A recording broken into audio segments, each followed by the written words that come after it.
பரிந்து பேசுகிற ஜெபத்தை செய்ய ஆரம்பிச்சுங்க. இனிமே மன்றாட்டு ஜெபம் இருக்கட்டும், பரிந்து பேச ஆரம்பிங்க. இப்போவே வரும் முன்னே காப்போம், வரும் முன்னே காப்போம். அதான் என் ஃப்ரெண்டு ஒருத்தன் 42 வருஷம் கழிச்சு போன வாரம் என்கிட்ட ஃபோனில் பேசினான். நான் ஃபோனில் கூப்பிட்டேன், கல்லூரியில் படித்து கொண்டு இருந்தான். ஃபோனில் கூப்பிட்டேன். அவன் பார்த்துட்டு, டேய் நீ செத்துட்டேன்னு சொன்னாங்களடா. 42 வருஷமா அவன் என்ன நினச்சிட்டான், நான் செத்து போயிட்டேன். என் பேரை சொன்ன, டேய் என்ன ஆச்சரியமா இருக்கு, மிராக்கிள், உயிரோடு இருக்கிறியா? அடா டேய் வாழ்ந்துன்னு தான் நினைக்கிறேன். இல்லைடா 1986 ஒரு சம்பவம் நடந்துச்சாமே, அந்த சம்பவம் ஞாபகம் வச்சுக்கிறான். நீ செத்துட்டேன்னு சொன்னாங்களேடா. அன்னிலேருந்து நான் ரொம்ப வருத்தப்பட்டு என் ஃப்ரெண்ட்ஸுக்கெலாம் சொல்லிட்டேன்டா, ரொம்ப நல்ல பையன், கூட கிளாஸ்மேட், நல்ல பையன், ஏன் தான் அப்படி மாட்டி செத்து போனானோன்னு தெரிஞ்சுட்டு 42 வருஷமாக போகிற வர வரைக்கும் நான் செத்து போய் கிடக்கிறேன் உனக்கு. நான் சொன்னேன், ஆமாம் நான் செத்துட்டேன், உலகத்துக்கு செத்துட்டேன், பாவத்துக்கு செத்து 42 வருஷம். அதுக்கு முன்னே நீ பார்த்தது பாவம் செஞ்ச ஒரு சார்லஸை பார்த்தடா.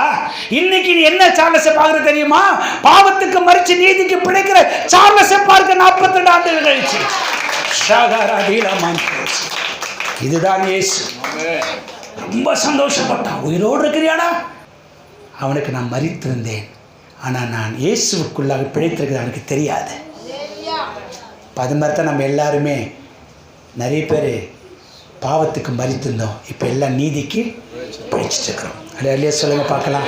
இப்போ நீங்கள் நீதிக்கு பிழைக்கும் போது உங்கள் குடும்பத்தில் இன்னும் பாவத்துக்கு மறிச்சிருக்கிறாங்களே, அவங்கள விட்டால் எங்கே போவாங்க? இதாச்சும் உலகமா? எங்கே போயிடுவாங்களாம்மா? நரகம் போயிடுவாங்களே. செய்யலாமா? வேணாம். சரிங்களா? ரைட். இப்போ இதுக்கு ஒரு உதாரணம் ஆதியாகம புஸ்தகம் 18வது அதிகாரத்தில் 20லேருந்து வாசித்து பார்த்துங்க. வீட்டில் ஆபிரகாமை பற்றி சொல்லப்பட்டிருக்கு. ஆபிரகாம் போய் என்ன பண்ணுறாரு? சோதோம் கொமோராவை அழிக்க ஆண்டவருக்கு கோபம் வந்துச்சு, அழிக்க போகிறாரு. அப்போ கர்த்தர் அந்த சோதோம் கொமோரா அழிக்க போகும் பொழுது அப்போ ஆபிரகாம் போய் என்ன சொல்கிறார்? ஆண்டவரே அழிக்காதீங்க. அழிக்கிறதுக்கு முன்னாடியே போயிட்டார். அழிக்க போகிறேன்னு சொன்னார் கர்த்தர். ஆபிரகாம் என்ன பண்ணிட்டார்? இதை அழிக்காதீங்க, பரிந்து பேசுறாரு. அப்போ என்ன பண்ணுவேன்? ஒரு 50 பேர் உயிரோடு நல்லவனாக இருந்தானா விட்டுருவீங்களா ஆண்டவரே கேட்டார். 50 நீதிமான இந்த ஊரில் இருந்தால் இந்த ஊரை அழிக்க மாட்டேன்னு ஆண்டவர் சொன்னார். ஆபிரகாம் ஊருக்குள்ளே ஓடி பார்த்தாரு. 50 பேரில் எத்தனை பேர் இருந்தாங்க? 45 பேர் வந்து சொல்லி பார்த்தார். 45 இல்லை, 40 இல்லை, 30 இல்லை, 20 இல்லை, கடைசியில் 10 வந்து நின்று பார்த்தாரு. அப்போ கூட இல்லை. அப்போது நம்ம முடிந்த அளவுக்கு இல்லை, நம்ம ஒரு அழிவு வருவதற்கு முன்பாக நீங்களும் நானும் இயேசுகிட்ட போய் பரிந்து பேசினா உங்கள் நிமித்தமாக உங்கள் குடும்பத்தை கர்த்தர் காப்பாற்றுவார். ஒரு நபர் இருந்தால் போதும் இயேசுவுக்கு. உங்கள் குடும்பத்தையும் ஒரு நபர் நல்லா இருந்தால உங்கள் குடும்பத்தை நீ ஒரு ரட்சிக்கப்பட்டிருக்கல மகளே.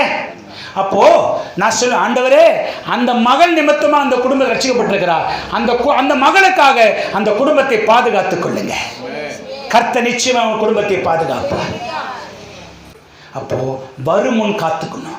ஆகவே உங்களுக்கு ஒரு ஆபத்து வரக்கூடாது, உங்கள் குடும்பத்துக்கு ஒரு ஆபத்து கூடாது. இன்றைக்கு நீங்கள் தான் உங்கள் குடும்பத்துக்கு பொறுப்பெடுத்து என் குடும்பத்தை காத்துக்கொள்ளும் இயேசுவேன்னு சொல்லி நீங்கள் ஜெபம் பண்ணீங்கன்னா உங்கள் குடும்பத்தை கர்த்தர் காப்பாற்றுவார். சரிங்களா?